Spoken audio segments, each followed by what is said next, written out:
Wala na namang sound. Wala pa lang sound ha. Ano nyo walang sound? Ito, walang sound oh. Sa una, masaya. Pero sa uli, may kabit na. Ano, buhay ka pa? Alamang hindi na. Doon pa lang patay ka na eh. Alam mo kung bakit mabagal siya mag-reply sa'yo? Kasi bumibilis na sa iba. Sakit? Kasi mukha kang puwet. May sound na, wala pa rin. Wala pa rin sound.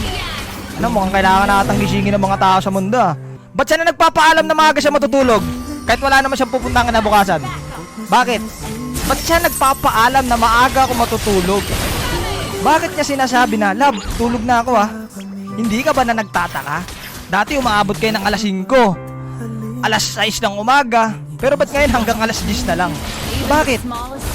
Kasi baby time na nung kabit nila. Ikaw, ang alam mo lang, nag-tiktok lang siya. Ay, ang alam mo lang, natutulog na siya. Tapos ikaw pa-tiktok ka lang. Ang hindi mo alam, pinagpapalit ka na, boss. Bakit? Mukha kasing busabos. Pag hindi ka na mahal, kulong mo na. Kulong ko na, sir, kulong ko na. Akin na ko. Oo, kulong ko na. Tapos na, sir, tapos na. Litong. Ano gusto